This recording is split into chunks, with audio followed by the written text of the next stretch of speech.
guys. Thanks everybody for coming out today. It's good to see all of you. The first team is Precision Games. I don't know if Liam told you, but they only have 5 months to do this, and it's amazing what they can do in 5 months. And I hope they brought the real swords today, not the fake ones. Did you guys bring the real swords? Yeah. Oh, okay, real swords. All right, well, let's bring them out. Precision Games.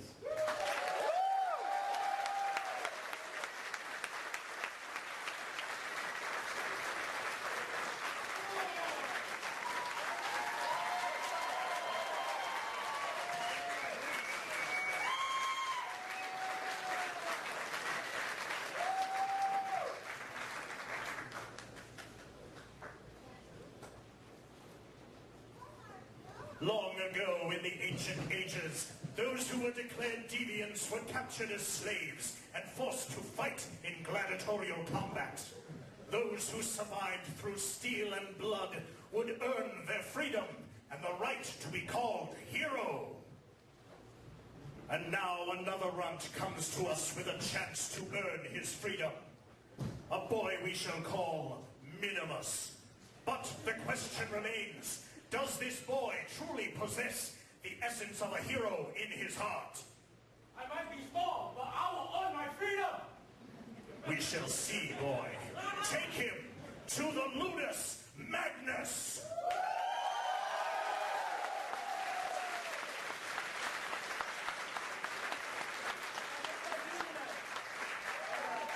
We are Precision Games. I am TJ Salvato. This is Mike McKenzie.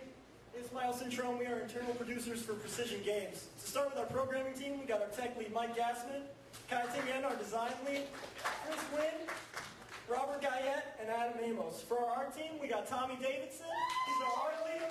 We got Joe Joyle, Jared Ostrander, and Jared Frenzel. Once again, we are Precision Games. I'm going to hand off to Kai to tell you a little bit about Ludus Magnus. Thank you, TJ. How's everyone doing today? Good?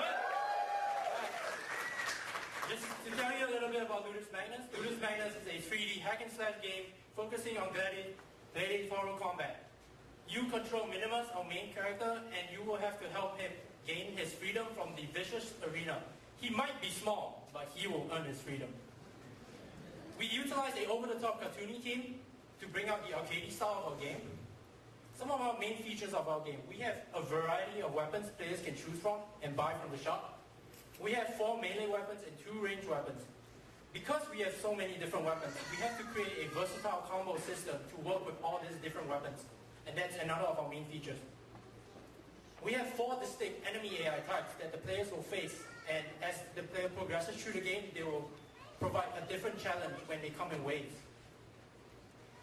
And while programming this game, we decided to put all our main features together in a brutal, endless wave mode where the player is thrown into the arena and faced with endless waves of enemies, and they will just have to try to survive and get the high score. And now I'll hand off to Jared to talk to you about the art. Alright, thank you, Kai. Alright, again, I'm Jared Frenzel, and I'm here to talk to you about some of the art that's in our game. First up is the theme. The theme that we all wanted was a more cartoony and stylized look to it, and we believe we accomplished that through the models and textures that we produced. The reason why we picked this theme is mainly because of what you see right here. One of the games that really inspired us was Deathspank, and we liked their combat and their art style that they had with their game, and we wanted to try implementing that to our game and try to see if we can try to get what our style wanted to be. First up is our main character, Minimus. Minimus in our game is portrayed as a very unwilling gladiator that is able to wield weapons that are a little bit more than he can handle. His attacks that he does in the game are very exaggerated and over the top, with some effects added to them to give him some emphasis. Next up is our enemies. First we have our melee enemies. Our warrior skeleton, he's our more basic out of all our enemies, and his objective is to run to Minimus and try to attack him. Next we have our grunt. Our grunt is exactly like the warrior. The only thing is that he has a lot more health, and he's a lot more strategic on that. He has a shield, and he uses that to block a lot of Minimus' attacks. And next we have our ranged enemies. We have our archer, who fires arrows at a distance at Minimus, and if Minimus tries to approach the archer to try and attack him, the archer will try to evade and run away to safety. And for the Oracle is exactly like the archer. The only thing is that he casts fireballs at Minimus, which do way more damage than the arrows. And also, if either the archer or the warrior fall in battle, then the archer will run up to them and try to revive and bring them back to life. So all four, the warrior, the grunt, the archer, and oracle, all share the same skeleton and animations as Minimus. The only thing is that the animations were tweaked a bit to give them more of a personality. Next up is the boss for our game. The boss that we got is a Cyclops, and he's probably the more unique character out of all of them, mainly because he has a different skeleton and animation specifically designed for this character. Lastly is our environment. For our environment, we basically took the idea of a coliseum and shaped and formed it to the style of our game. We all designed a color palette that we all would abide by, and we were able to produce models and textures that fit and belong within our game. So, after we made all our models, our animations, and our characters, we had specific requirements that needed to be done to get them in the game properly. Such as, for the models, we had to add specific attributes to them, so the programmers had to place them accordingly throughout our environment, and so they can adjust them as they see fit. Also with the animations, we had them in one file, so optimization was kept to a maximum, and they also had specific attributes added to them, so the programmers had to place them in the game correctly and they work properly. Now when I say attributes, I'm mainly talking about where the model or object is located in the world. Now I'll pass off to Mike to talk to you about some of our tech. Thank you, Jared. Again, my name is Michael Gassman, technical lead for Ludus Magnus, and I want to talk to you about a few major decisions our programming team had to make in order to show you guys the game that we are presenting today. We challenge ourselves with basically programming a lot of different artificial intelligence types, and basically what we decided to do to overcome this challenge, we decided to use state-based transition tables. What a state is pretty much a behavior that can be done over time, and a transition is the condition in which an enemy transitions from state to state. So right here you see an enemy in his idle state, which means he's looking for something to do. He has one of two transitions that he can do. He could either attack Minimus or chase Minimus. The transition is dependent on how far away he is from Minimus.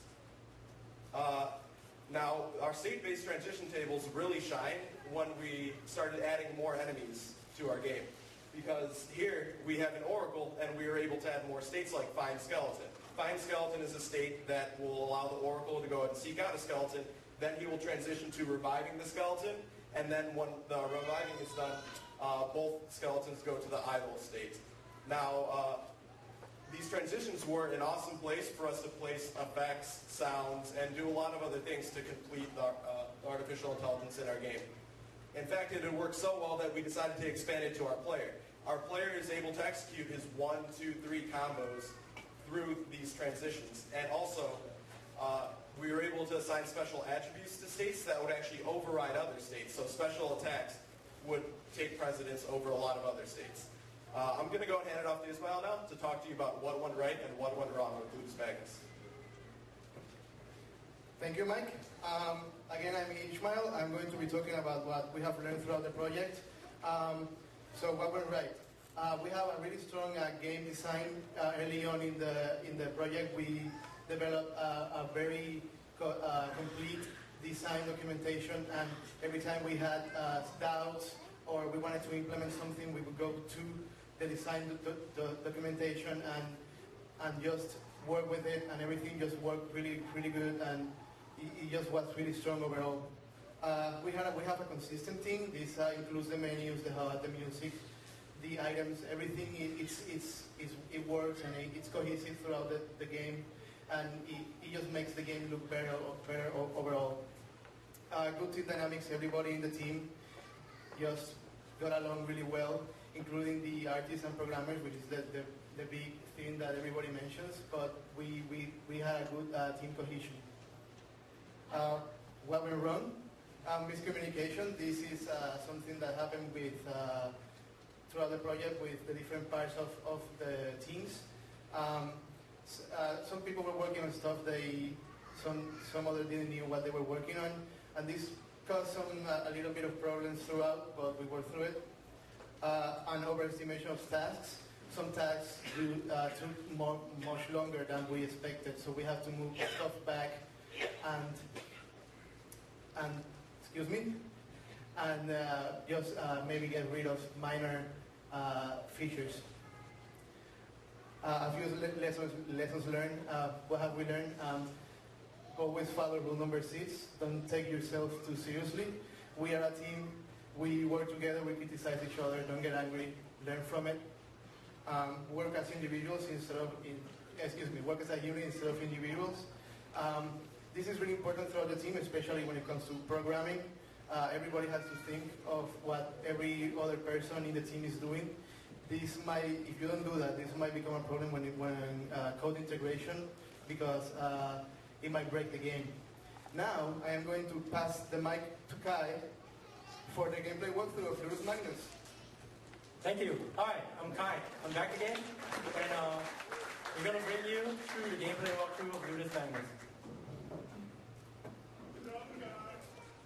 And then it was time for Winter Park, Florida to bask in the glory of Ludus Magnus.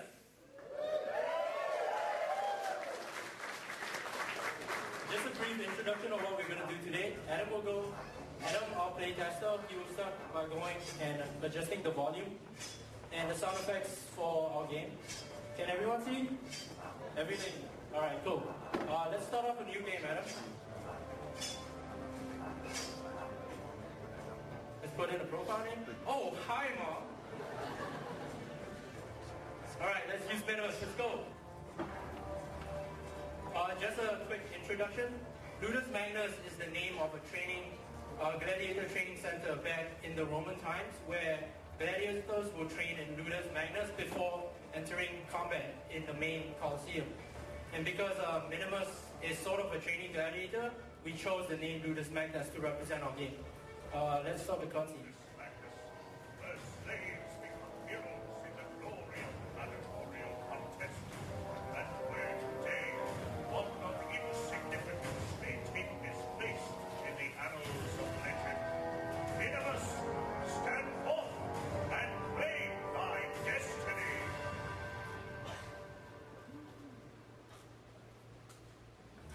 As we enter the dungeon, you'll be greeted by the level select screen. This whole entire screen is done by our programmer, Robert Gayet. Let's hear something for Robert. Yeah! You'll be able to select one of 3 levels that we make, and as you can see, Minimus is on the right. They're sitting lonely in the cell. Let's select level 1 and go to the weapon shop.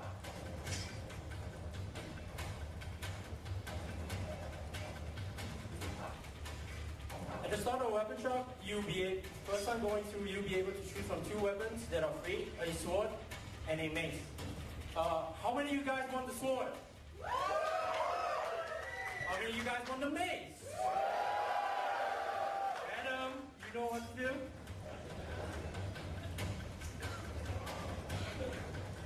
This is our basic move list.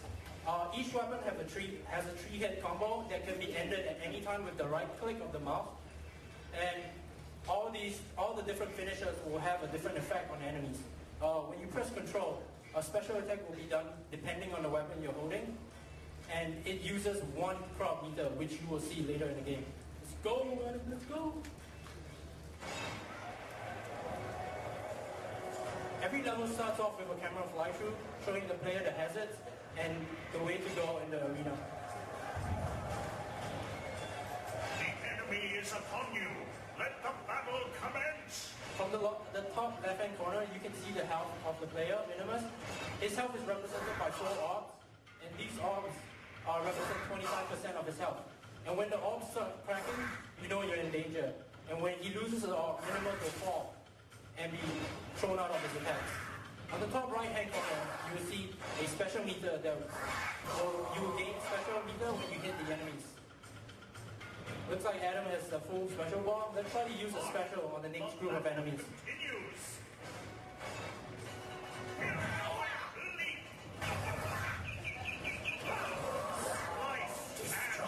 Adam has just did a flurry attack on the enemies, which will have a notification that pops out and gives you additional points.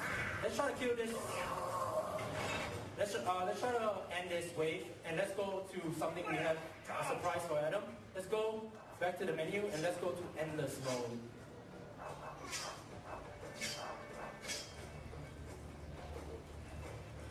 Second time through the dungeon, whatever trophies the player has earned from the last battle will be displayed in his cell. Let's try to go to endless mode and go to the weapon shop. The Second time through the weapon shop, players will be able to purchase